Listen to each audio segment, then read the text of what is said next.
We are the universe becoming conscious of itself. That's at least what I believe. Within you, you have all the answers. The part of you that is guiding you, the highest self, it's not reactionary. It's not overly emotional. It's expansive and calm.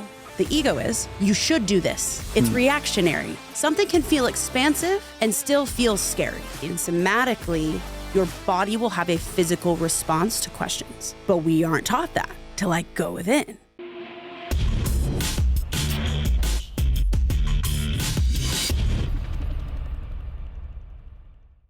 What's going on, everybody? Welcome to the show. You're in for a treat today. This guest, I was just on her podcast, which is called It's Fucking Spiritual. The name right there should tell you where we're going to go today. She's an entrepreneur, has an incredible story, and I've really, really enjoyed getting to know her over the last few days. So Rachel Gibler, welcome. Thank you so much for having me, Jamie. I'm honored to be here. It's truly my pleasure. So let's start a little bit with some backstory for you. You've got a really interesting history that involves kind of normal life trauma, a lot of fallout in that trauma, a date with corporate life for a while, into entrepreneurship. There's so many layers to this. So just kind of give us the backstory, then we'll dive deep. Oh, yeah. So there's a lot there, a lot to uncover and unpack. And really, the story I always say starts when I was 16. And background up until that point, I lived a very normal, standard life, very fortunate. I'm an only child to two incredible parents that were together from the age of 13. Wow. And, had a very supportive, loving upbringing.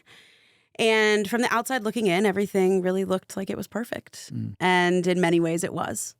And then when I was 16 years old, my life came crashing down. And I woke up one morning, no one was home. And I had been informed that my father had been in an accident. And 24 hours later, he passed. And so the rug got ripped out from under me very quickly. And a lot of things transpired after that. But so the story I always tell is I was sitting in the hospital room next to him, just broken. And I had a knowing that rushed through me, and it said, this won't be all for nothing. Wow. And I don't know how I knew that at the age of 16. It was like this fire got lit within me, and I knew one day I'd be sitting here with you, telling my story, doing what it is that I do. And then, the anger set in, time passed. I'm a junior in high school, and that little voice got very much pushed into the back of my head. And during that time, my mom, going through the trauma that she had gone through, she had never been alone. So she ended up remarrying very quickly to an abusive man. And I found myself 17 years old. We moved all of our stuff, all of the life, basically the entire life I had turned upside down. Yeah. And I found myself 17 years old, sitting in a condo that we rented, a dingy little condo that we had rented, with a mattress on the ground, alone. And I turned to drugs and alcohol.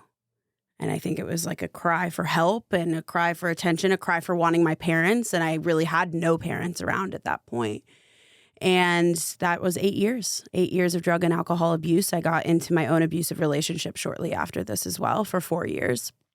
And I found myself by the age of 23 working a corporate job in sales that I absolutely hated, making $30K a year, salary, and 80 hours a week for someone else. And on the weekends, binge drinking, blacking out, only had party friends. I, at the time, considered myself to be atheist, right? I didn't have any belief. Yeah.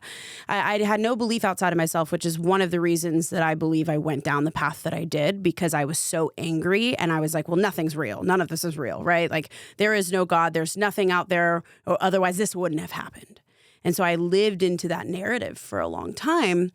But what I will say, Jamie, is that throughout those 8 years, there was little moments where I would take that pill or I'd take the shot I knew I shouldn't take, and that knowing would rush through me. This won't be all for nothing. One day you'll tell this story. And I was 23 years old, and it was December 2017, so you can do the math, how old I am. And it was on my lunch break. And I was crying out. And I finally had this moment and I was like, please just like allow time to stop so I can think. Just want to think. I want to do something. I want to make my life better. And your wish is my command. A week later, I was in my own freak accident. And I shattered my knee. And it forced me to take 3 months medical leave because I was in sales, and having to take people to lunch and dinner. That was my job, right? Yeah. And so was forced to take 3 months medical leave. And I was laying in bed 2 weeks into my recovery. At this point, I'm pissed. I'm like, everything is out to get me. Like, my life sucks. This is my rock bottom moment. And then I had the knowing. And it was so clear. And it said, use this time wisely, and this won't have been all for nothing. And I knew that that was going to be those 3 months in bed. That was going to be my time. That I was one day going to tell this story with us sitting here just how we are right now. And I was going to say that was the moment that I chose to change my life. And I grabbed my computer and I had no idea where to start. And the first thing I did was Google how to be happy. I didn't know what self-development was. I didn't know what mindset work was. I had never met another entrepreneur. And I studied. And I laid in bed for 3 months. I said, I'm going to change my life. And I didn't take the pain pills, and I didn't watch the Netflix, and I ripped the Band-Aid, and I studied entrepreneurs and their mindsets and how other people had overcome. And I didn't know what I was really doing at that time was expanding my belief of what was possible by looking for expanders that had walked the path. It's just naturally what I began to do, and ultimately went back, quit my job, ended up going into a company with my mom at the time, had brick and mortar salons and really developed myself as an entrepreneur, but my mindset and my foundation. And ultimately that led to a spiritual awakening and what I do online now, which is coaching and courses and retreats and creating and facilitating spaces where people can expand. Yeah. And it led to It's Fucking Spiritual. I saw a gap in spiritual and self-development communities and was like, where are the people showing up messy? Like, I'm going to be that person. Yeah. And then that launched a little less than 2 years ago, and it took off and it completely skyrocketed my career. And now here we are today, 5 years later. Yeah. I love the way you tell the story. Thank Honestly, you. You have a gift for it. And that's why your podcast has been so successful. Atheist, always? Yeah. So it's funny. I say atheist because that's the easiest way to define it in a one sentence. Yeah. But if we really want to dissect this, my family wasn't religious. I never grew up going to church. My parents had grown up in different churches. I think my father, Catholic, my mother, I Christian Science, which is a much smaller like Christian community or religion. And yeah, it was just that I think my parents were like, we don't want to do that. So it just kind of was like nothing. It wasn't like we're atheist. It just was, I was nothing. I didn't have that community. I didn't have that framework. And being the child that I was, I mean, as you can imagine, I have fuck in the title of my podcast. I was somewhat of a rebellious kid.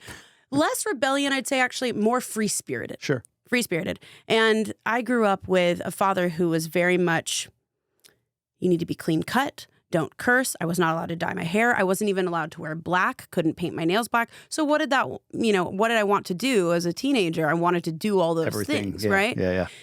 And so the correlation I made was because I was free-spirited, because I always wanted to be older than my age. I always wanted to like toe the line a little bit. I associated religion with judgment of people like me. Like, I'm not this prim and proper, like buttoned up person. And I always kind of pushed against my father in that way. Yeah. And now what I realized was my own judgment of that or my fear of the judgment was simply my projection, and I was actually judging. Yeah, sure. So, now where I sit in my vantage point, I actually find religion very fascinating. And for me, spirituality, I've taken a lot of different realized it's just a different avenue to really the same thing in the same language. But I didn't understand that at the time. So I say I consider myself atheist, but really what it was I just had no framework for any belief outside of myself other than I think religious people judge me, and in turn I was judging them. Yeah. And that's ultimately, what I believe led me to swing the pendulum in the complete opposite direction when my father passed. Yeah. So I was so angry that I went off and I got all the tattoos and all the piercings and started drinking a ton and was like, well, no one's watching me. No one cares anyway. And that was the mentality that I had. And it was very much at that point a rebellious mentality that now I've, harnessed and cultivated and realized that was simply my capacity for bigness that was misdirected. Yeah. How do you define spirituality?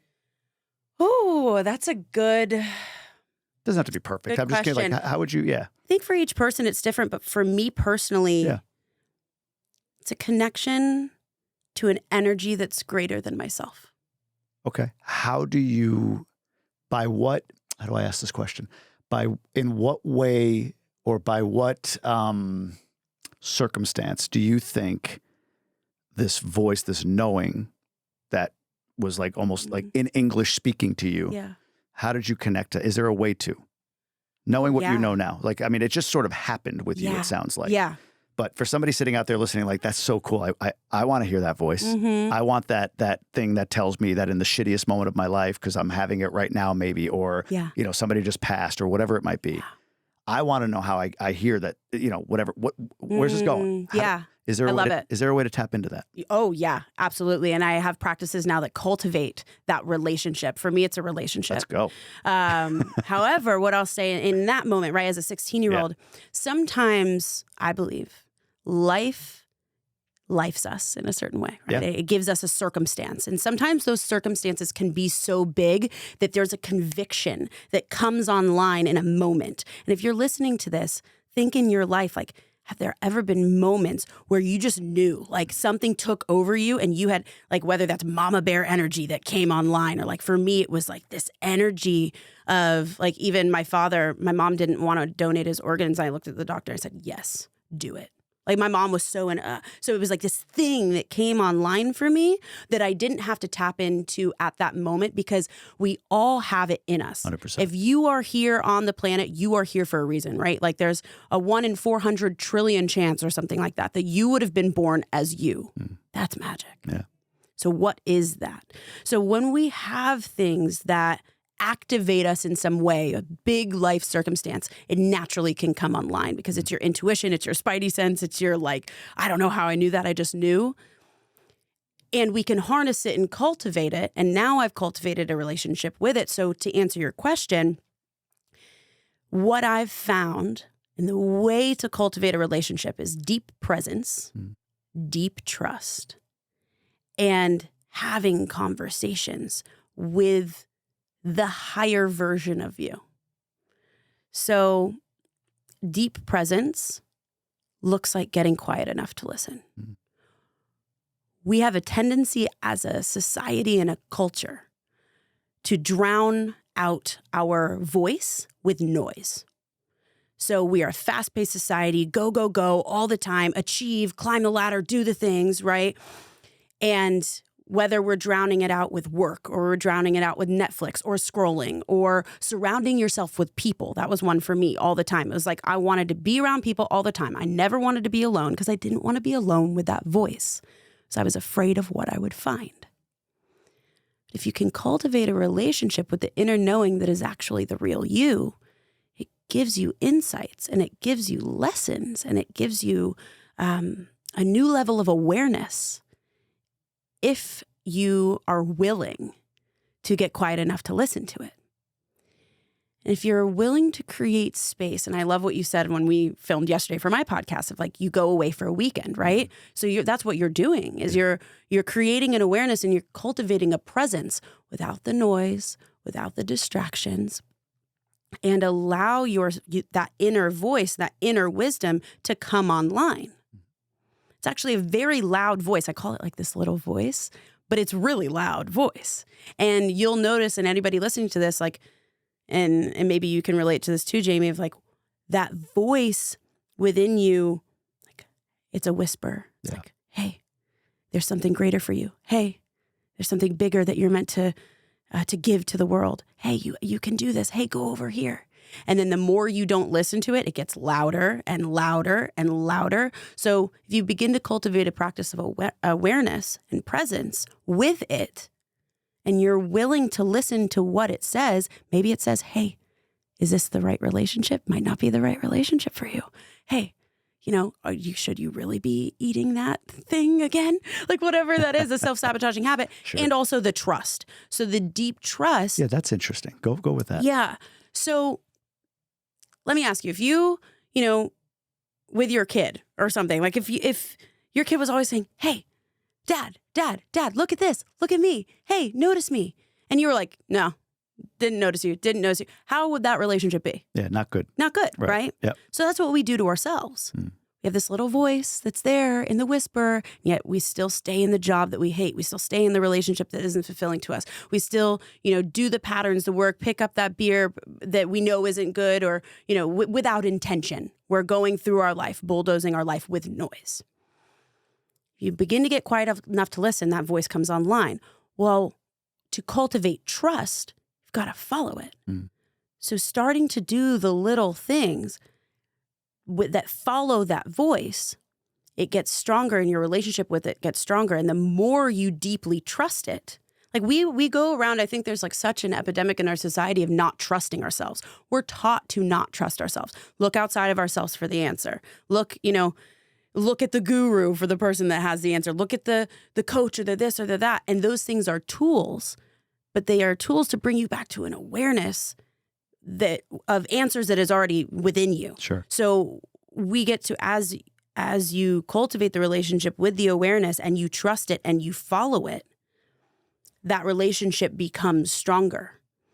And so that's how I've really found for me personally. And the trust is a practice. It's something that I'm working on every single day. Yeah. And learning how to harness and learning how to cultivate. And I can notice now, because I've practiced it so much, when I'm outsourcing my power to a thing, to another person, or even just doubting my own power. Like, I got to come back to my practice, get quiet enough to listen, notice what's within me with observation and not judgment. And then as I ask yourself better questions, right? When you ask yourself powerful questions, that voice will come online and can give you answers. Yeah. Is the voice potentially authentic self? Is it ego? Is it a combination of the two? How do you discern? I love this question because I get this question all the time. For me personally, and again, it comes with practice and awareness for yourself. The voice of authentic self, higher self, your soul, you want to call it the universe, God, source, whatever resonates with you, it's the same thing because it is you. Like, we are the universe becoming conscious of itself. That's at least what I believe.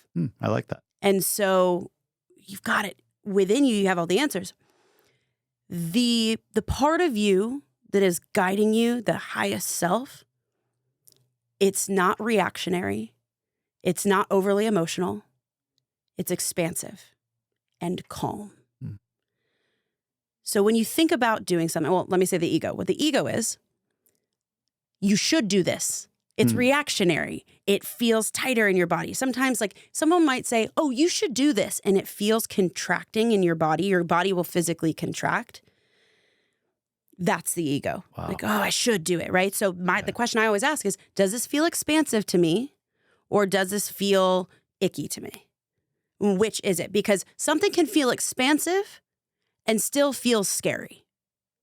Yes, sure. Yeah, of course. And something can feel like, I should do this. It should be expansive, but your body's like, no. So again, it's cultivating the awareness of getting quiet enough to listen. And then you'll notice this is what I've got into somatically as well. So the soma is the body, and somatically, your body will have a physical response to questions. But we aren't taught that to go within.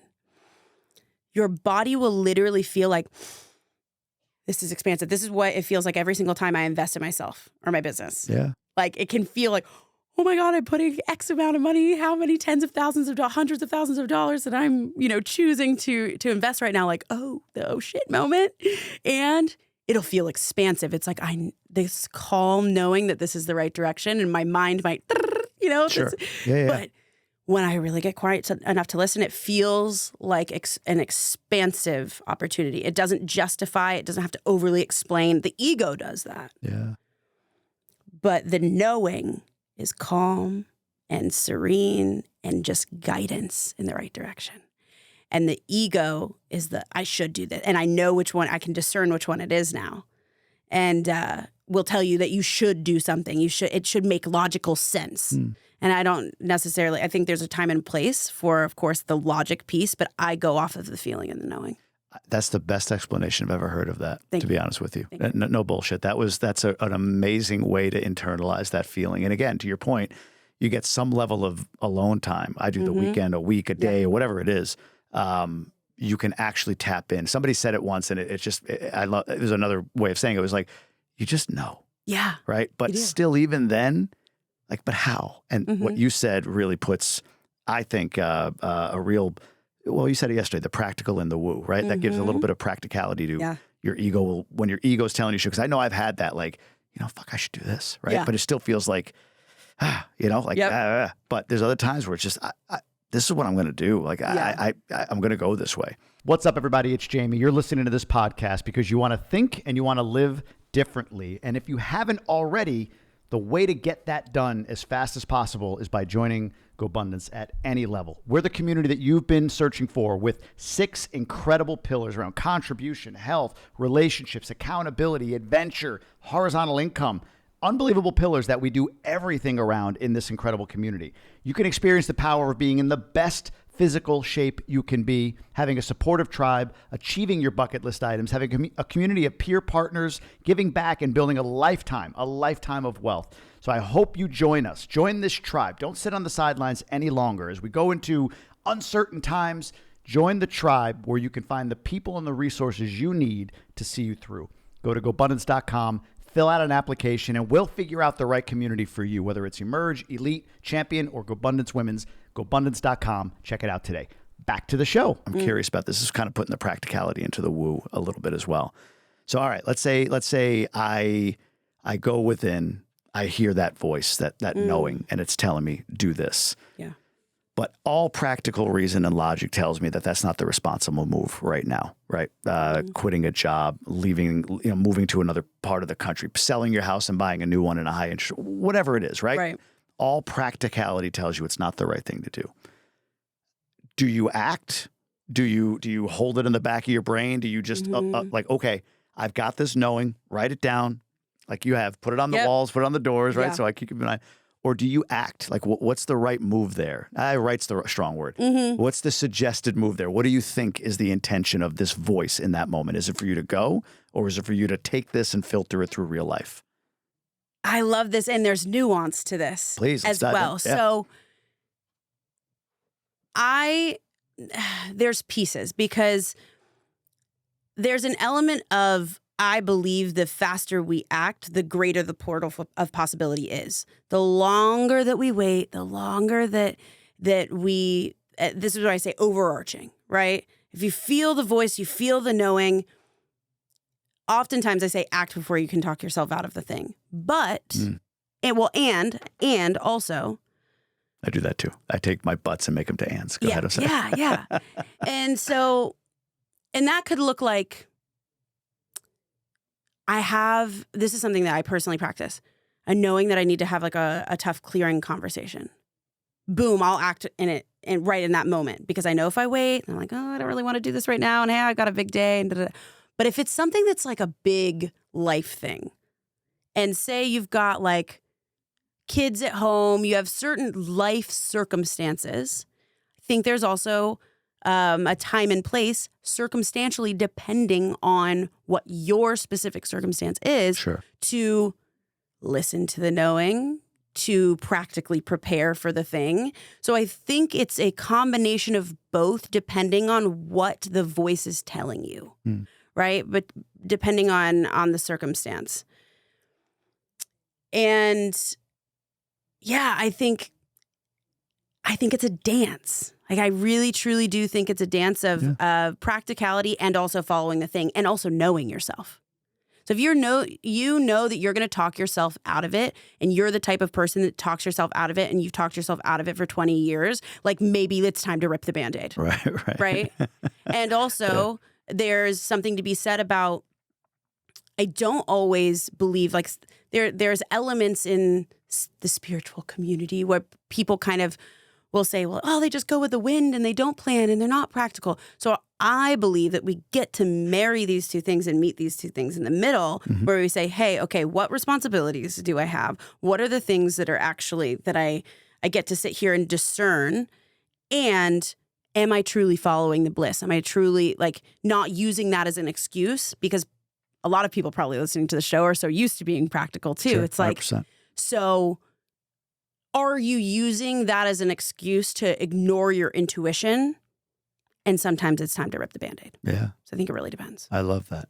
I've been called to this phrase in my life of extreme simplification. Is simplification synonymous with spirituality? I love this because this is something I've actually been feeling into for myself personally. For real? Yes. Interesting. I don't think it's synonymous, meaning that it's like the same. Yeah. Maybe the wrong But word. I think it's spirituality is simple. That's what it probably a better way of putting it. Yeah, exactly. It's people overcomplicate it.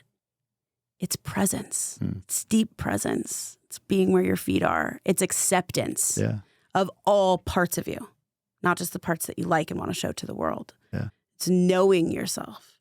And it gets to be so much more simple than we make it. And that's what I've personally been sitting with for really the past couple of months as my business has grown, as my life has grown, as these things have started to scale out and it's gotten more and more complicated. I've come back so much to simplicity in my practices, simplicity in the way I run my business. I'm like, how does this get to be more simple? Yeah. How does, like, it really is so much simpler than we make it. Yeah, 100%, right? Yeah. I want to talk about your businesses a little bit. You mentioned the salons with your mom. Still in play, or is that? I just sold them about 9 months ago. Okay. So what from that point, was there an overlap where you were starting to build your coaching practice? Yes. And so now today, what does that look like? I'm kind of curious. What's the business for you right now? Absolutely. So I have one-on-one coaching. I don't do a ton of that anymore because I have scaled out to group coaching programs. Yeah. So that took off very quickly.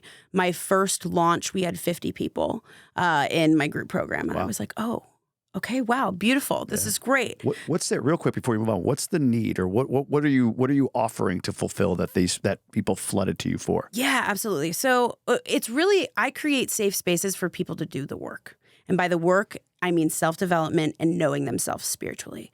So my group program is called Manifestation University. It's a self-paced program with also group coaching calls, and then it runs on Evergreen for self-paced course-only edition when I'm not running it live. So it does drip out to my students. It was the first round we did a 12-week, then the second round we did a 10-week. And it takes them through a 4-part process: unlock, unlearn, uncover, and unleash. And essentially what it is it is all of the woo things you'd ever want to know, right? Blended with and taught with more of the quantum element and the neuroscience elements. We're bringing more science into it to make it tangible. I break spiritual concepts down in a way that makes them real, raw, and relatable for real people to apply to their life, because that's what I needed. And so it's really a program for subconscious reprogramming. So I am certified in neurolinguistic programming, as well as like life and success coaching, EFT tapping, which is emotional freedom technique. So different subconscious reprogramming practices. And then I brought in, as I've gotten certified and deeply into somatic processes, now I'm a breathwork facilitator. I do more experiential things as well. So the business side of it looked like one-on-one coaching. That scaled out. And then I went into group coaching. And as that took off, I've scaled down my one-on-ones. And then now retreats as well. So more in-person experiences. And I speak and I guest coach and do workshops and things like that for other people as I've become connected in this space. It's been really beautiful how everybody just kind of like helps each other. And it's been, so incredible. But I have my first retreat in 2 days from now. Which is super exciting. And then I'm facilitating at Garen Jones' retreat as well. So I affiliate for other people. So there's different elements and legs to my business and the way I, monetize. And it's continually evolving and growing. And I think I'm going to love in-person stuff. So You will. I think that's where we're going to go. Yeah, you'll be amazing. You can the energy you have in person the 2 times we've met is just incredible. Thank you. You'll be amazing with it. Why? It's fucking spiritual. This is so good. So, okay. When I got into this work, so 5 years ago, I got in through what I like to call the front door, which is mindset work, self-development work, goals, accountability, like, That's so true. Yeah, I came in through the front door of this. Yeah. Like mindset, all these things. And then I had a spiritual awakening in 2020. And I got more into what you call the woo. And for me, and I mentioned this, is like coming from a background that I was judgmental of this stuff. I'm not someone that ever accepts, like, from the spiritual side of things, what's your angels communicating to you? Or like, oh, it's 11:11. It's like, it means this thing. I'm like, okay, no, I want to know what, why, how, what do you mean? But as I went on the journey of like really starting to connect to myself, connecting to an energy that was greater than myself, it started to mirror back to me. Things started to happen in my life that were what we would consider coincidences. And they just happened too often. Like what? So, for example, like it's so funny, so silly, but like you hear this in spiritual teachers. They'll say, ask for a sign, right? Like ask for a sign from the universe. And I'm telling you, I thought this stuff was bullshit. I was like, this is so stupid. Like, no. And I'm searching for answers. So fine. Like everything I would do, like almost had this air of like, prove me wrong, you know? Yeah. And so that's the entrance that I got into this world. So for example, I'll never forget this. I heard on a podcast, I think it was Gabby Bernstein. She was a beautiful spiritual teacher. She teaches A Course in Miracles, which is this textbook. And she said, ask for a sign. Mine is an owl. And I remember this was March of 2020. My grandmother had just died the week before lockdown. Oh, wow. And then we go into lockdown. And I'm deep into self-development at this point, but I was feeling like there was deeper things to unlock, right? I'm like, this has gotten me far, and like where I need a deeper connection to myself. So because I didn't want to manipulate the sign, right? Like give me a sign for dog, I have a dog. Or like give me something that I knew that I would see.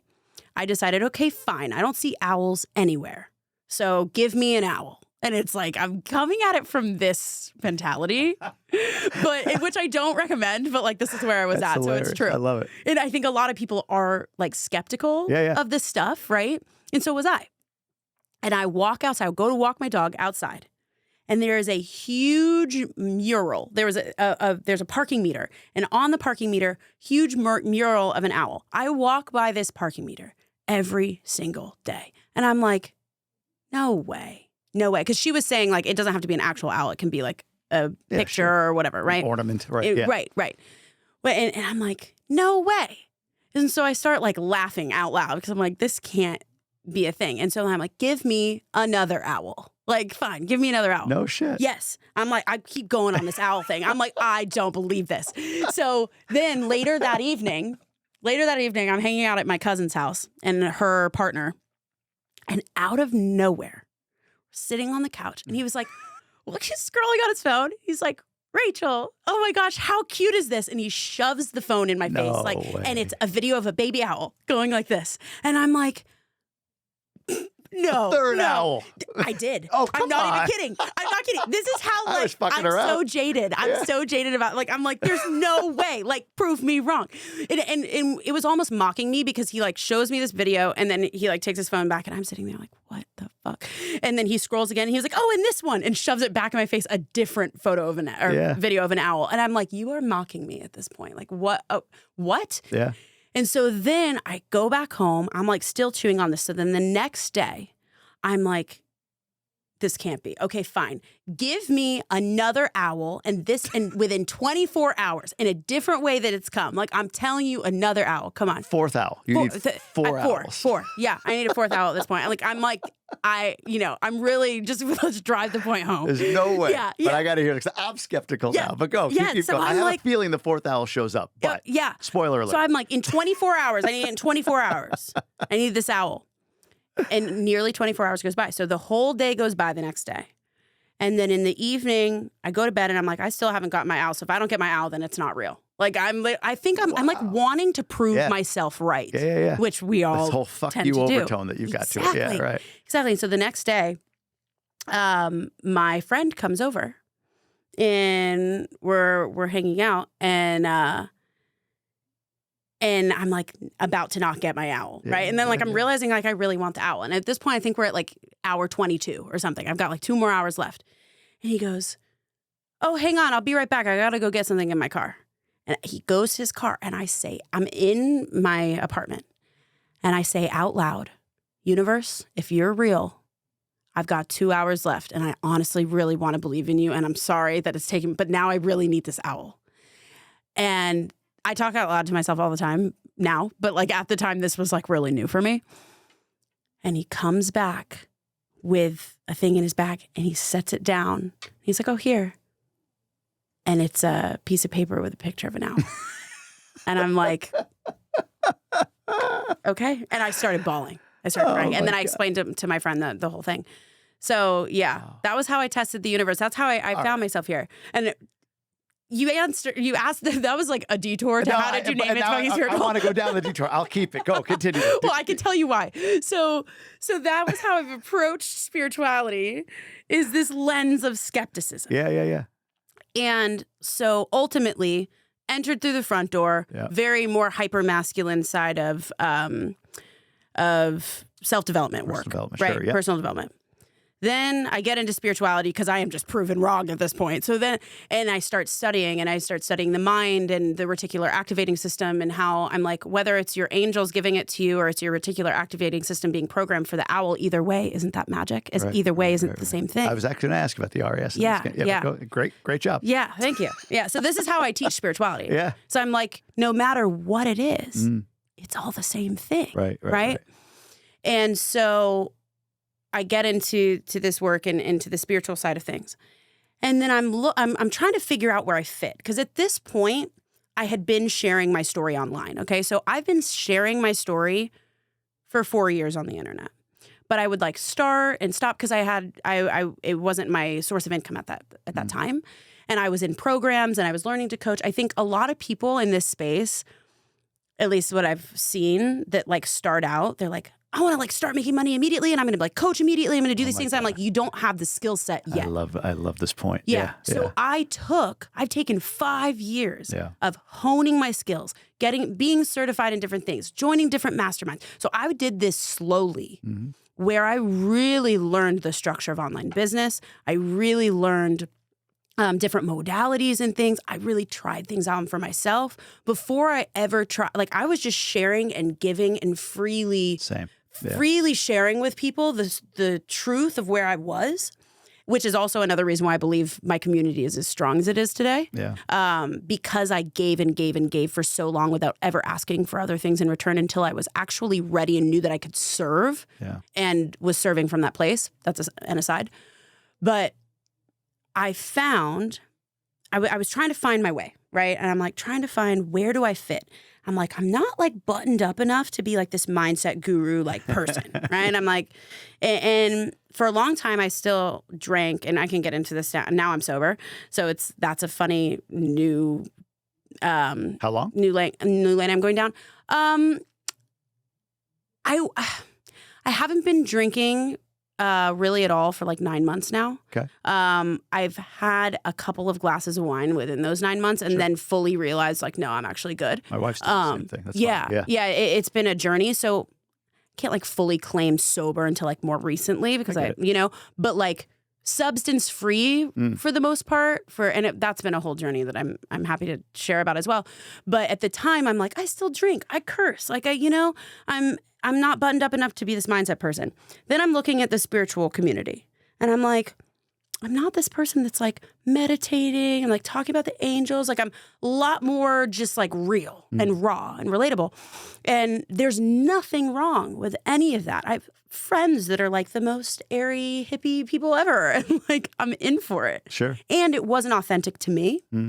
And so one day, it was actually 2 years ago, like nearly this time right now, I attended my first retreat ever.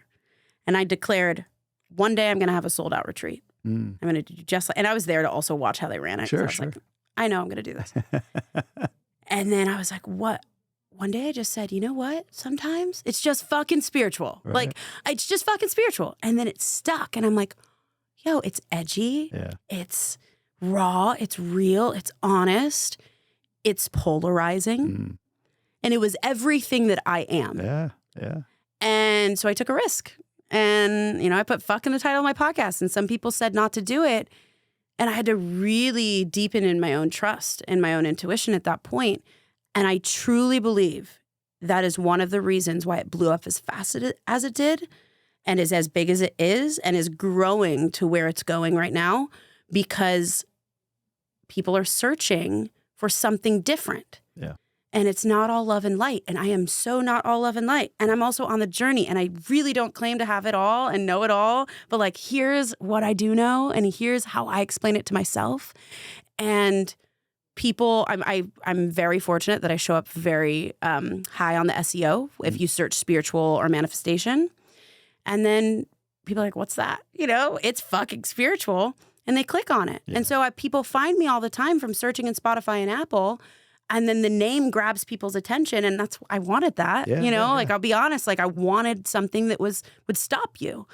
And then the energy of the podcast matches the name. And so then people stay, and I've got really diehard community, and it would be nothing without them. And they all share it, and it became word of mouth, and it became this whole thing. This is one of those where in about 6 months, you probably wouldn't return my text anymore. No. This is one of these interviews, you know, where I've got you like right before you. You got me in the pocket when we're connected. That's right. Yeah. That Hormozy ascension. I wanted to ask a little bit more about your father in a moment, but there was another question that popped into my head just a second ago. You were talking about, I wanted to ask this. So the Course in Miracles, who was the author again? She was not the author, but Gabby Bernstein is a teacher of the text. I'm sorry. My wife went through A Course in Miracles. So I'm familiar with the phrase, what you said, but I wasn't familiar with who put it together. So this idea, the owl, I want to go back to this for a minute. Are you, so right now, like if I'm going to say, show me, you know, I don't know, a black rabbit, whatever, right? Yeah. My belief is that I believe there's a higher power, God, whatever, like you said, you can call it whatever you want to. I believe in miracles. I believe in that voice. I heard that. I told you about my voice moment, right? That internal intuitive guidance system, that connection with source, that moment of getting quiet and hearing the little authenticness inside of you. Yeah. And I love how you said it, that easy, it feels just right, not feels like a shoulda. Like I know that voice, and I believe it's connected to something way bigger than every one of us. Yeah. But somebody listening, or me right now, if I were to walk out and be like, all right, fuck it. You know, fuck it. Just show me a black rabbit. Yeah. Is it like that easy? Or do you believe that, I should just leave the question there, or do you believe that like it was just your time? I believe that intention is the power. So, and that it's everyone's time all the time, the moment you decide it. But how is intention, like, so are you saying that your skepticism was outward, but inward there was such a yearning for it, the intention was there? Because I'm thinking, like, I say that skeptically like you did. Yeah. But you weren't truly skeptical? Oh, no, I was skeptical for sure. But I still held the intention. I still held the intention. And things, and doing this with things that you don't actually have deep resistance around. So if someone was like, show me $1 million in my bank account. Well, you've got a lot of stories. You've got a lot of subconscious reprogramming to do. You've got a lot of blocks in order to actually believe that that's possible. Being shown a black rabbit or being shown an owl, while I might be skeptical, I don't have resistance and stories around it, right? And so the intention that I set to be shown that thing, like, I still grapple with this now, and I'll be honest with it, because I'm like, deep belief is required of this, and I also know that I had deep skepticism. So if maybe it's a scale and it's a tipping scale of like, I was ready and I was open and I did believe and I did desire and I did have a deep yearning for it. And that greater outweighed the skepticism, which is probably what I believe. Like it kind of tipped the scales in that direction, right? Yeah. But I also didn't have like stories around an owl, right? Like versus we'd have a big charge around show me $1 million in my bank account. Great point. Yeah. So that's why doing it with something that doesn't hold charge helps you to strengthen the belief. And the more that you have evidence around things that don't have a charge, then you can start to expand on what it is that you ask for. And Can you unpack that a little bit? Say Yeah. that one more time and then unpack that for me. so I'm like, how did I even say it? The more that you oh God, I don't know how you said it, but go ahead. I'll let you. The more that you strengthen your belief, Yeah. and it's a relationship too, Yeah. with like asking for a sign or manifesting anything, you strengthen your belief with the thing that doesn't hold the charge being an emotion. Yep. Got it. You gain evidence, right? So what that owl did, it gave me evidence that maybe there was something bigger, right? Maybe there was something more to this. I don't have all the answers, but now I've got a little bit more belief in the other direction. And the more you do that and practice that in something that doesn't hold the charge, then you start to gain evidence and it starts to shift your belief, right? So before, I had all this skepticism. And I'll give you an example from my life. All this skepticism before, right? I was like, no way. Now I've gained so much evidence through practice, if not just with the owls, but like things that show up in my life, Sure. right? Yeah. That now I'm so much more open-minded. I'm very open-minded actually now to the things that I once judged. Now I not only stand for, I believe, and I speak about and I teach. And so now when people come to me with new concepts, I'm much more willing and much more open-minded to try those things on because my skepticism is very much more, I wouldn't say it's non-existent because like there's always, way lower. Yeah. I have discernment. That's what I should say. I have more discernment, more so with teachers than I do with concepts. But like the skeptical, rebellious, like that can't be true part of me is much more quiet because I have so much evidence that things that I once believed so strongly were not true became true through evidence. And then I was able to do that with greater things. And now I'm seeing it show up in my life because I have this new belief. So now I'm not just manifesting an owl for the evidence that there's something greater at play here. Now when I set an intention, like I set an intention back in August of a list of people that I wanted to have on my podcast. This was before I moved to Austin. This was before I was in the network groups that I'm in. It's before I knew all the people that I now know. Last week, we filmed for season 2. 8 of the 11 episodes that I did were dream guests. No kidding. Yeah. Who were some of them? Garen Jones, Yeah. Stefanos Sifandos, Stephen Jaggers, Alexa Bowditch. These are all people that live in Austin. Garen's a beautiful example of this because I didn't know Garen at the time. And I know you've had him on the show. And he's our connection. He's our connection, He's right? our connection. And last August, I wrote down a list of people that I wanted to have on the show that seemed like, oh, this will happen in a few years, right? And I forgot about it. But that's still an intention. Yep. And forgot about it. October, came across a post. And again, I'm not like in these communities at this point. I just happened to come, and I wasn't following Garen closely.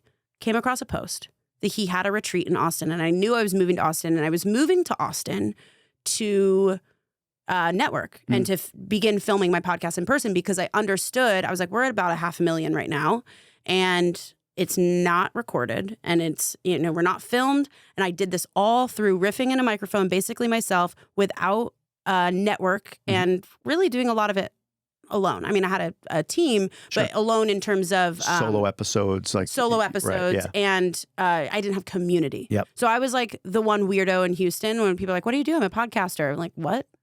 Whereas here in Austin, it's like, oh yeah, same. Let's do a trade. Right. So it's totally different energy. And ended up meeting him at his retreat, and I became his apprentice. Now he's like an older brother to me, right? And it plugged me into all these different things, and it gave me all these opportunities. And I manifested at a much faster rate than, I ever would have thought. And it's like collapsing timeframes in a really drastic way. It's really beautiful. Yeah. But it was because I was ready for it and I was ready to receive it in whatever way that it came. But that's a perfect example of like, now it's not the owl. Now it's the people, it's the opportunities, it's the launches, it's what I'm making in my business. It's a lot of different things that now have come to fruition so often that I know that when I set it, the universe will conspire, it will work, and I will rise to meet it. Is there a difference between an intention and a wish? When you intend to do something, you're not just hoping for it, not just wishing for it. A wish can be something that's afar off in a distance and it doesn't have an energy of claiming it. An intention, you claim it. It has power behind it. I intend to do this and meet it, right? Whereas like, I wish, I just hope this could happen, but it never could, right? Like we can hope, that must be nice. I wish to do this thing, but it's not met with the same power and conviction. An intention, you rise to meet it. A wish can always just be a wish. So your intention then to have these guests on, you said 8 of 11 came on. You said I was going to ask you, and it sounds like you did not have a recall process for it. It was simply something where I wrote it down. This is what I want. I set the intention and I let it go. Is that fair? Or do you normally put some sort of like... When you say recall, can you define what you mean? Popping it up every month and saying, looking at your goals or your intentions on a weekly basis or a monthly basis. I'm just kind of curious if is there a process around intention? Totally. Yes, and I'll say like with that specifically, I didn't go back. Sure, right. But it wasn't because I also do that practice where I go back but I wasn't doing that with intention just for that specific example. Yeah. Like that was actually me writing a PR list for like my team to be like, hey, like we'll eventually go after these guests. It wasn't like I'm sitting down, I'm writing a manifesto. I have a practice where I write a manifesto and it's like, by December 31st, 2023, I have blank. And so I do revisit that periodically. You can, and I do have some people that teach like, oh, I know some people teach review it every single day and all these things. I don't personally do that because I do believe once you do set the intention, like it does, it is now out there. And there's a lot of, there is science in like reviewing your goals and where you're going and keeping you on track. So I live my life. Every single night, I have certain practices that keep me in alignment with those things. So I don't necessarily have to go back and read the manifesto every day because every single night I'm in the pocket with what did I learn today? What did I accomplish today? Yeah. What am I proud of, today? What am I reflecting on? So I'm doing that every single day anyway. So it kind of keeps me in that pocket. So, different people will say different things about that. I don't personally I have to review this every single day, but I do go back to it periodically. No, it's the reason I'm pulling this up. So I wrote this down on my phone app. I wrote my vision for May 19, 2023, and I wrote this on May 19, 2022. So like a 1 year thing. And it says it's May 19, 2023. We're living in a 4-bedroom villa in Cap Cana. We live in a 4-bedroom house in Punta Cana, but same thing, same spot. So but look at the size of it. Yes. That's an intention. I didn't go back and look at this every day. Right. But it happened. Yeah. What's funny is when I look below that, I talked about grossing $2 million in revenue in our business. I didn't hit that, but I'll be honest. As I look at it, even when I pulled it up just yesterday, just before we spoke today, right after we spoke, I should say, it was a wish. It was like that'd be cool.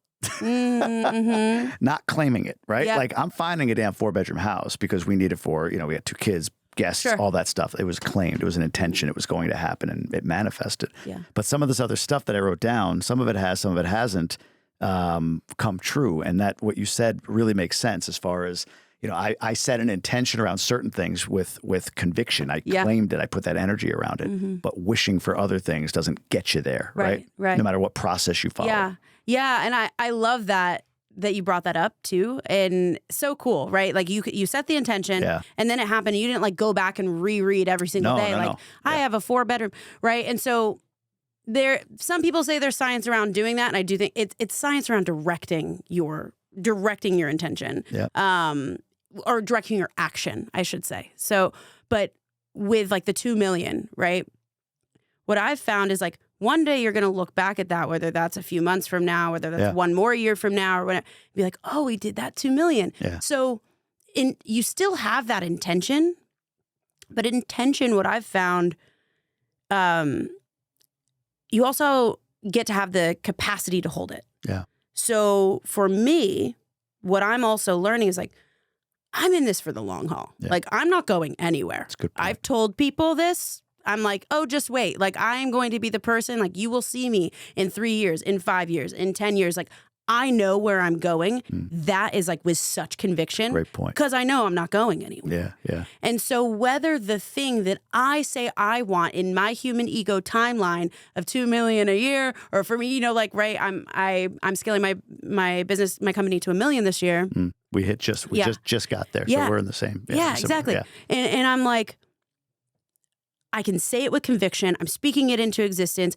And there is also an element of non-attachment to the time frame that my human ego wants, because it will happen regardless. That, like, I'm sure you have intention and know in your bones that you're going to hit the 2 million mark, right? I know it's going to be a small number one day. Exactly. Right. Exactly. Yeah. And the non-attachment to the time frame, because there might be specific lessons that you have to learn. And because the last thing we want is the pop and drop, is what actually Garen speaks of it in this way, where lottery winners are the greatest example. I want to win all this money and da-da-da. And then what happens? They're broke again in 3 years because they didn't have the capacity to hold it. Yeah. So what I'm more concerned with, concern isn't really the best word, but like what I'm more intentional around for me right now, so how can I increase my own capacity to hold what is coming? Yeah. Not only in my own energy and my own nervous system, but also in the structure of my business, in the foundations, in the systems, in the way I manage my team. And so that when that 2 million comes, I can hold it, and I can hold it with grace. Yeah. And with ease, and then it will scale out from there. And so maybe, and what I'm sitting with is I was like, I'm a million. And then I realized, well, the million's coming, whether that happens in December or happens in June of 2024, whenever that is. But I know that I'm going to have the capacity to hold it. And maybe the foundation gets to be even more solid before that thing comes to me. But I know it's coming to me, whether it's in my human time frame or not, isn't necessarily up to me. That's amazing. How do you create the context, the expansion of the holding, expanding to be able to hold all of it spiritually? I get the team part of it, but how do you, or what are some things you're doing or trying to expand that? This is so alive for me right now in this moment. Yeah. Mastering my emotional capacity. How so? And I'm speaking also, and women that are listening to this, I don't know what your split is for women or men. 75-25 men. But okay. There all are right. women. Men and women, all right? Men get to be in touch with their emotions too. But for me as a woman in business, and I coach primarily women, I have big emotions. So for me, understanding my emotional process and my emotional capacity and realizing that any big emotion that I have shows my huge capacity and being able to like harness my big capacity. So what that looks like in practice for me is I do a lot of breath practice. So I go on a run in the mornings. I'm not a runner, but I go on a run in the mornings. I breathe only in and out of my nose. I put myself in intentionally challenging circumstances, cold therapy. So I'll do that. I do breath work. I do these different practices that expand my edges of what is comfortable. And then anything that comes up, I like literally will feel into the capacity of that and then direct it inside of me, direct it to my intention. I'll direct it to what it is I'm creating. So I'll actively, and like I do this in process and retreats. I'm about to start teaching it, but I do this also like as an attendee because I'm in massive masterminds and things like that intentionally have me go into processes that are uncomfortable. Yeah. So in the retreat setting, like I've gone into processes that intentionally evoke big emotions for men and women. We're doing this co-ed in a space and then learning how to transmute that energy within me. So like the trust that I have within myself because I'm really learning my own emotional mastery and capacity has helped me tremendously with every single day I'm hitting a growth edge with where I'm at in scaling right now. And so I'm constantly brought back to my breath. And so the way I regulate myself is through like deep breathing, through practices of breath work, through practices of presence, through space. Like I have something in my ears all the time. I don't watch TV. Like I'm constantly, I have some type of book in my ears, some type of motivational anything. And like in input, I really watch what I input. And I'm also very intentional about my presence at the beginning and end of my day.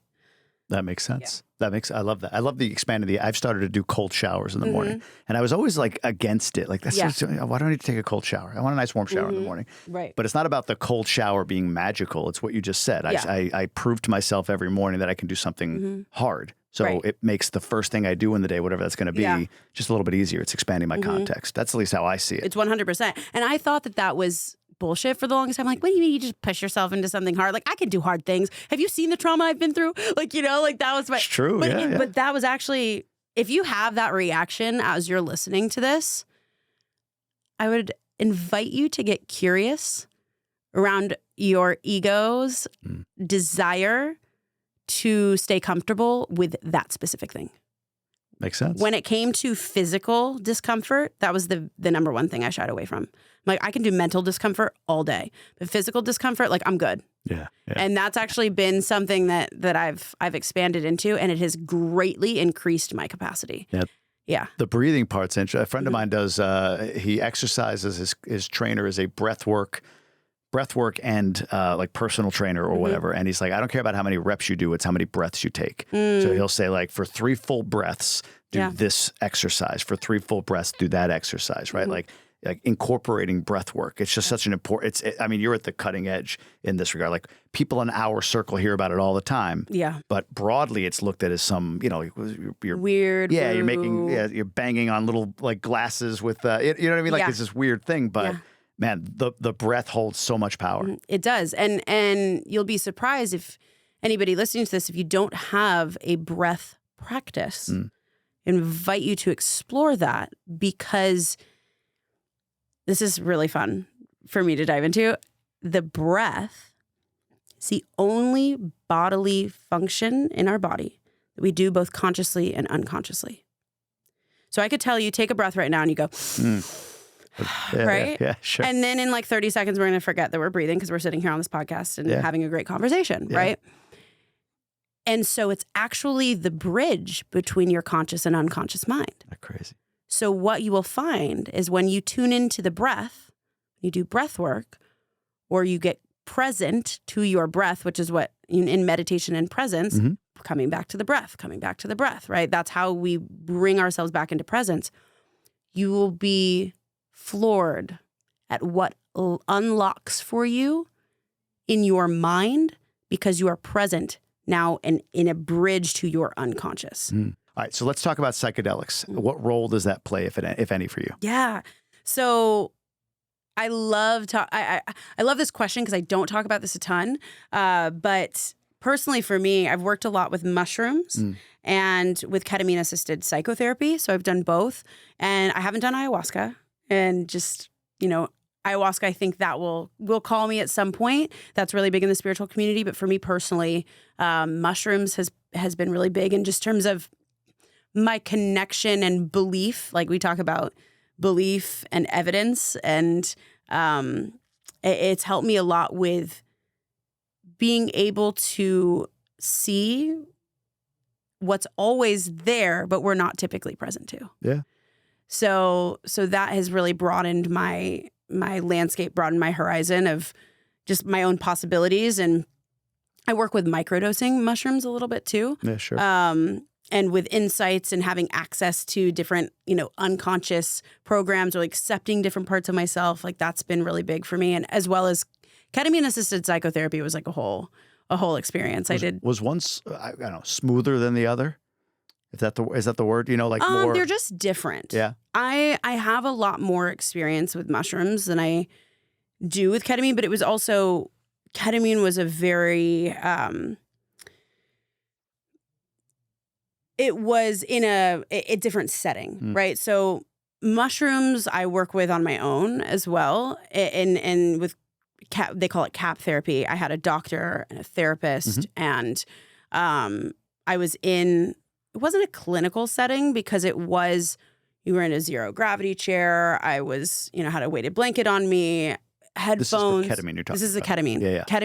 Ketamine was very curated. That's what I should say. Oh, that's a good ketamine word. was a very curated experience. Mushrooms you've only done on your own, or are you doing that in more of a therapeutic sense? I haven't done them with a therapist. No. That's how I did them. Yeah. So no, I've done mushrooms on my own. Yeah. Well, how much? I don't do what they call like heroes doses. Like I personally don't like to dabble in the 5 gram. Like I don't do that. That's where I went. Yeah.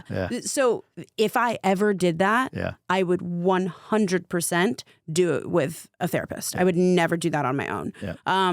If I do mushrooms, I do like a gram, and that to me is like good. That's nice. What comes up for you? Is it a light experience for you? And at 1 gram, does it ever get dark, or do dark things come up, or is it? I've had a few dark experiences. When I do mushrooms now, I do them alone, typically. Like, I also used to do mushrooms in like the party days before I woke up to this stuff, right? And now you're setting without intention. Right, yeah. This is such a different experience. That one thing, people say that like, oh, I did mushrooms when I was 20. I'm like, you haven't done it with an intention. Right. Yeah. Mushrooms reveal to you what you're ready for, and they give you exactly what it is that you need. And the intention really matters. Yeah. So if you go into there to like party, it's a totally different like experience. It's not, you're not getting the same thing at all. And depending on the dosage, and again, like I'm not like the expert to talk about this, but like I'll tell you my experience. The dosage, it becomes a different medicine. So if you dabble in the microdosing realm. So if you're anywhere from 0.1 to 0.25, right? Which I have like microdosing capsules. Yep. People do those during the day. Like I have friends that'll do 5 days on, 3 days off, 5 days on, 3 days off of microdosing. I hear that can be very therapeutic for people with getting off of SSRIs or different things. I personally haven't done a regimen where it's like I'm doing this for 30 days, 5 days on, like 2 days off. I have tried microdosing during the day. I don't personally like to podcast or coach with it. It's more of like if I'm going to do something creative and I'm going to go to the park, if I'm going to be trying to channel like what's my next thing that I'm doing to tap into myself. For me personally, they're more of an inward experience. I don't want to be performing in any way, whether that's like on a podcast or speaking engagement or needing to coach, right? To be in that space. I like to be a clear channel for those experiences. But I'll dabble in the 1 to maybe 2 gram realm, which at that point you're having full on trip experiences. I've never done like a 5 gram, so I can imagine that's completely My first one different. was 5 grams. Second one was a little less, 4, maybe 4. How was that experience for you? The 5? All of them. The first one was intense. Yeah. It was dark. It was, I was confronted with my ego, which is what, again, having somebody there to guide me through it. There was music and kind of what you talked about, the ketamine therapy, weighted blanket, the whole nine. It was highs and lows like I've never felt before. Like I was in tears one moment, and then in this incredibly enlightened and happy space the next moment. But what it revealed for me was that my intention on that was what's blocking me from being the best version of myself. And immediately it was like this sinister energy, like a demonic sense came at me. And it was from talking through it. It sounds like my suppression of my ego, like the fact that they say ego is the enemy and all that. I don't believe that. I don't either. I think ego is the enemy if you allow it to rule, right? Yeah. Like ego is probably what gets you in trouble if you let it take over. But my ego is also, it protects me, it drives me, it pushes me if I'm in partnership with it. So my ego is suppressed so much, like, oh, you're bad. I don't want to have an ego. I don't want that. I don't want that. So when I ask the question, what's blocking me from being the best version of myself? It's not having a relationship with my ego. So it just kind of came at me, and it's the best way I could describe it. So that was heavy. But the next one, because I had done some work through constellation healing, things like that with my ego, I had a confrontation with the physical form of my ego, which people watch my video, what the fuck are you talking about? But that's constellation healing, or at least my version of it when I went through it. The second was way more of like like a board of directors of me were all sitting at a table and like working on problems together. Like me, my ego, my sense of humor, my intuition, like we were all hanging out and like, let's work on some stuff. That's parts work. What is that? I've never heard that. Parts work. What does that mean? Is that what I just described? So yeah, you just described it. Parts work is the concept of we all have different parts of ourselves and no part is bad. And so when you can become in dialogue with yourself, and this is a whole other conversation. I can go like totally down a rabbit hole, but like basically you're having conversations with different parts of yourself and allowing them all a seat at the table. Yeah. And then when you do that, like all of those fragmented parts of yourself actually become whole. I teach this in my course, in my programs. Yeah. Dive in. But yeah, the point you made about psychedelics, psilocybin, mushrooms in particular, and giving you a glimpse into like, I remember saying to the person in the room, because I'm very chatty when I'm high apparently, things like whatever this is, meaning like my physical form, you know? Yeah. And she brought me and she's like, well, it's part of reality. Like, right. It's not like this is real and your physical form is some like joke or whatever that's not there, but it's part of your reality. But man, it was amazing to feel the difference between like, wow, this is, it's more than, it's fucking spiritual. It's fucking spiritual. Right? But I wanted to ask you on the so microdosing for me, I would do like 3 days on, 2 days off. And I actually liked it on a podcast setting because it expanded me. Yeah. As far as like my connect, like I can feel and hear and absorb things and then go back. Sure. But for you, you're using that internally, it sounds like. Yeah, and that's, to your point, it's different for every single person. And I also fully give myself the freedom to change my mind and try it again. And things with mushrooms or any tool, right? They're all a tool. The intention, like your relationship with it can grow and expand and change over time. So I'm in a space right now where I'm not doing anything. I'm actually pretty sober from everything right now in this moment. Sure. Or only microdosing. And yeah, I think your question was, is it inward? It's an inward journey for me. So yeah, what I've done in my experience with it, I have done it in more social settings or with other people in spiritual gatherings and groups. That's a really big thing that people do here. And I personally do it to go inward. So I'll do it alone. I do a lot of things alone. I enjoy going. I just went to Costa Rica alone, microdosed in Costa Rica by myself, in the middle of the Costa Rican jungle. And wow, I went to a festival, but I went alone to this festival to like, and what I've found is that it amplifies anything that you already are and already are feeling. It's true. So I've had experiences where the mushrooms will reveal to me, you say the darker energies, right? The darker thing that's within me, and it amplifies that thing for the moment. And then it's really, it can amplify the light as well. It can I've had moments like 2 years ago when I decided about It's Fucking Spiritual that this was going to be the thing. I took mushrooms and it was revealed to me that this was going to be huge. And I could feel the energy of what was being created. And at the time I lived in a high rise and I was looking over the entire city of Houston. And I was like, oh, your eyes open on this stuff. Yeah. I was like, whoa. Wow. And I voice note, record everything. I do that all the time, whether mushrooms or no mushrooms. But there's a voice recording somewhere of me 2 years ago, like crying on mushrooms, like realizing what this was going to become before I launched it. That's crazy. And yeah, so I've experienced that. And I think I've actively experienced the proof of manifestation while on mushrooms so immediately through amplification of what I'm feeling and understanding that I can direct my energy. And when I direct it over here, it becomes this thing, and it takes you on a ride. And then I can pull it back, and then I can amplify it over here, and then it takes you in a ride this direction. And so it's really revealed to me the power that we have. That we always have. So incredible. That's a big lesson. I wanted to ask about your dad. The question I want to ask is, do you have a relationship with him now that you especially with the It's Fucking Spiritual? Yeah. I'll just leave it there. If you needed me to explain that more, I can. No, I think you get it. So. I got you. This is really cool timing that you're asking me this. So I just had an experience in Tulum. I'm part of a mastermind, with incredible high-level entrepreneurs that have, done big things in the world. And we were in what was called a dojo, which is like a container where you're going to go really deep. So what I was speaking about earlier on the podcast of like evoking an emotion, going deep into that emotion, and then having a safe container in which you can actively practice transmuting it. So that's what we were doing. We were like bringing up these big things and then transmuting them.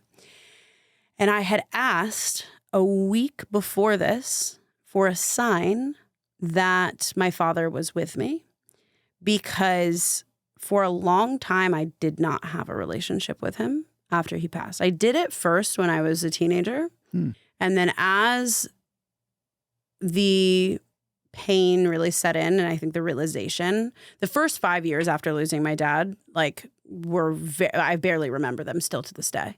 I was honestly like drunk most of the time. Like it is really wild now to think back to that. But I lost the connection that I had with him maybe the first year after he passed. And for about 8 years, I didn't have a relationship at all. And then he's come out in glimpses, but I carried so much shame for the way I handled his passing for so many years. And I've really worked through that a lot. Like there was a lot of shame around like he wouldn't be proud of me for how he wouldn't even ever want me to curse. And I mean, now now you're drinking and doing all these things. And I have hand tattoos and like he never wanted me to get a tattoo. Like all of these things I had to like work through my shame. And my grandmother has passed at the beginning of COVID, and I've always kept a relationship with her, and I've always been able to feel her energy like near. But my father, it just felt like he was really far away, very distant. And I'm going into this space in my career where it's taking off in a very massive way. And I can see that it's happening, and I can feel the energy, and the tipping point is about to I can really feel it. And a week before we went to Tulum, I set the intention to have my father, for a sign that my father was with me. And we're in these practices, we're in these energies, and we go into a breathwork practice. And something to know about my father is he was like such a hard ass, and like also amazing man, like incredible, beautifully, like just an incredible person, like the nicest person to the CEO and the janitor, right? Like treated everybody the same. And he also had a lot of power, like very powerful person. And I have a lot of that same power within me. And this is a long-winded way for me to tell you the story, but it's I'm okay. Literally on the edge of my seat. Beautiful, beautiful. Yeah, so we go into this breath work in Tulum. And it's a partnered breath work, which I've never done before. There's so many different kinds of breath work out there. And they're like, everybody close your eyes and walk around the room and like feel the energy of the people in the room, and like you'll suddenly find your partner. So I find this man, Scott, who is a dear friend of mine and was a co-coach inside of the program. And so he and I are partnered up. And at the beginning, before you go into the breath work, you sit across from each other, you do this like eye gazing kind of like 5-minute thing where you're just staring at each other. And I put a hand on his heart, he puts a hand on my heart, and it's just like a connection, right? Yeah. And you're meant to set your intention. And something, as an aside, that I've been working through is like, I've been doing this work actively for 5 years. And the question I consistently ask, typically going into a breathwork ceremony or anything, it's like, what do I need to release? What do I need to let go of, right? And I think those are very powerful questions, right? What's blocking me? What's holding me back? And I'm constantly asking that question. But what I realized through this weekend in Tulum, and this was just 2 weeks ago, was that I'm constantly asking that question, but it's actually the undertone of that question is I'm not good enough as I am, or something is wrong with me. Wow. And so I realized, how do I ask a more empowering question? And I'm doing a lot of work with archetypes right now. And one of the archetypes, and we have collective consciousness archetypes, right? And one of those archetypes is the warrior. And the warrior holds a lot of power. It's the archetype of action. And so I set the intention in this breathwork, rather than asking what I needed to release and let go of. How can I actively and intentionally call on my power and harness it? And what I realized is, and so actually, let me back up. I'll tell you what I realized. But that was my intention going into the breath work. And I'm realizing this as we're doing the eye gazing and exercise, hand on heart. Yep. And then they say, everybody hug. And so we go into this hug. And Scott gives me the biggest bear hug that I have ever felt, just like huge hug. And there was just something different about the energy of this hug. And he's crying. He starts crying. And he's crying and he's crying. And like, we're not allowed to talk at this point. So I think he's just going through his own personal process. I have no idea why he's crying. And then we go into the breath work and you sit back to back during this breath work. You lock your arms and you're leaning back and forth with this person for interesting 90 minutes. Like, holy shit. That. And it makes your whole body go numb. And so I'm feeling like, how can I generate power? And like, I have this visualization of like all of this power becomes me and it fills my whole body. And then I become the room and I become the city and this like, it's just a visualization that I'm having. And it's this like very like transcendental type of, when you go deeply into something like this, like you leave your body. And so then this is about a 2-hour thing. And we come down from the breath work and I didn't cry. I didn't release in that breath work. And typically if you do breath work, like a lot of people will scream and cry and snot, and that was happening all throughout the room. That didn't happen for me this time. That's typical. But instead I was like so powerful and I felt into my power. So coming back to my dad. So then they say, everybody share with your partner what came up for you. Oh boy. And he says to me, Rachel, this is going to sound really nuts. And I don't know how else to say it, so I'm just going to say it. And he starts crying before he can even get the words out. He's like, this happened to me one other time in my whole life where this woman came to me and it was this guy's mother. And it was like so undeniable. He's like, and this is the second time when we had our hand on each other's hearts, your dad came to me and like asked if I could be used as a channel, as a vessel. Yeah. And I like, with my energy said yes. And so when I gave you that hug, it was like he was saying like, no, this is my hug. And so I started hugging you and I felt feelings that weren't mine. And like, it was your dad. And it was like, he misses you and he's so proud of you. And like, he's like crying as he's telling me this. I'm crying at this point. Yeah, I know. It's like crazy. And he's like, he's just so proud of you. And he's like, and he wants me to tell you that you're ready for your power. And I was like bawling. I'm like, oh my God. And like, I had chills. And I'm like, holy shit. Like, that's insane. And it was like, he was like, I could feel like a warrior energy from me. He's telling me these things that he did not know.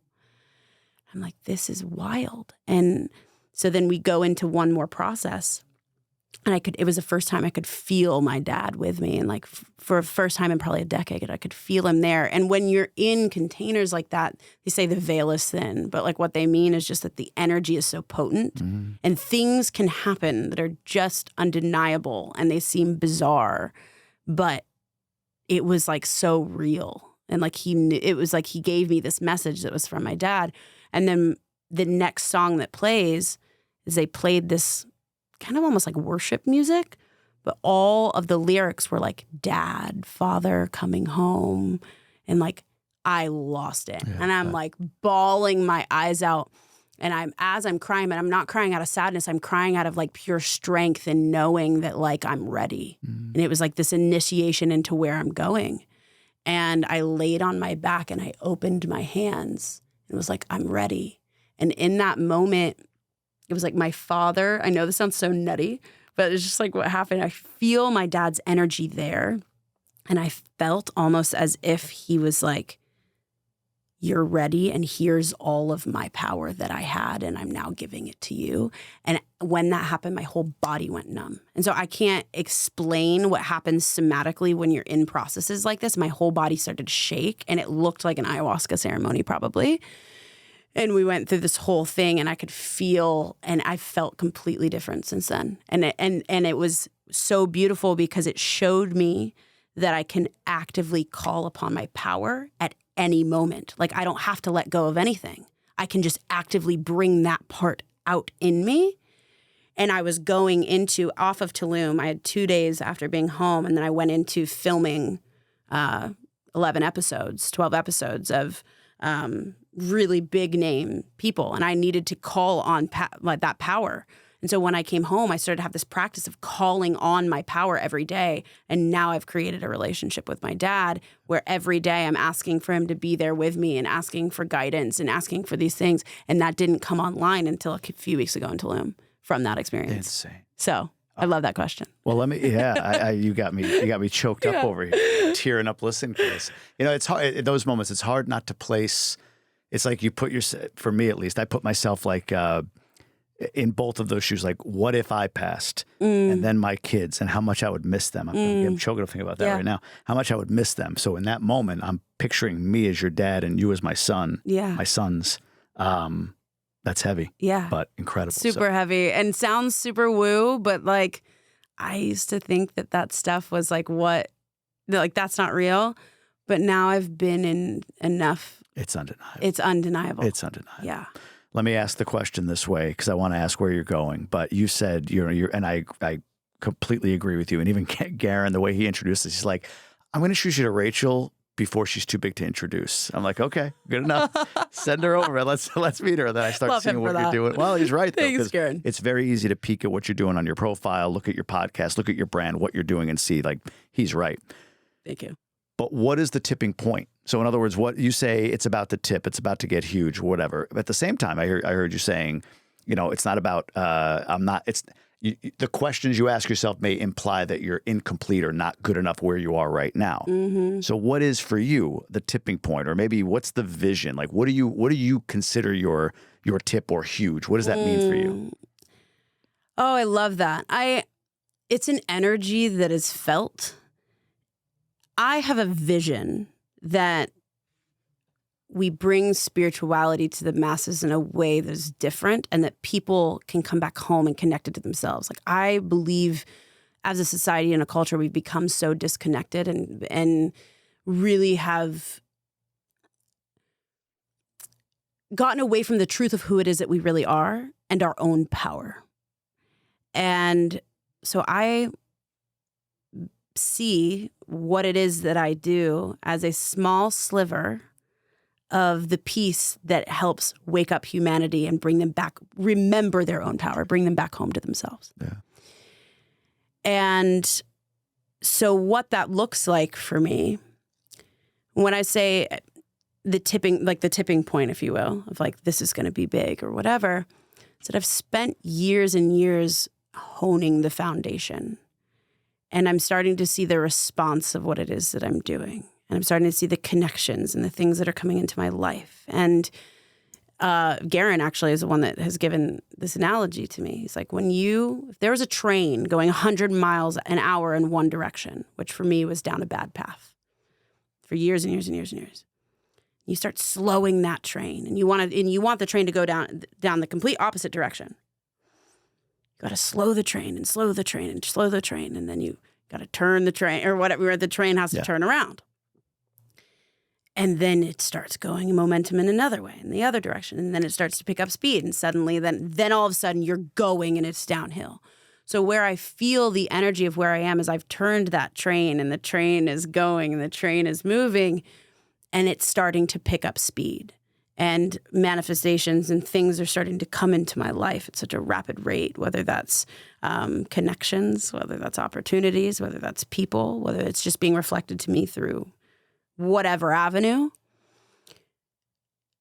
And I can feel I'm in this foundation building phase that, like, for example, I haven't relaunched the second season of my podcast, but all these people and all these connections are starting. So I can see, like, when we start to launch that, and as we're launching the retreats, and as that this energy and this thing, like, wants to be created. And it's not me. It's it's like a movement of people waking up to their own power. I'm like, I'm not your guru. I don't know, but I do know that it's fucking spiritual and that people are down for it and they're sharing it and they want more of this, and that people are starting to wake up and coming back home to themselves and questioning the narrative. And like, I'm seeing it happen collectively, globally, on a large scale, even people like yourself doing the work that you're doing, right? It's like there's all these people just like popping up. And so the energy is starting to shift.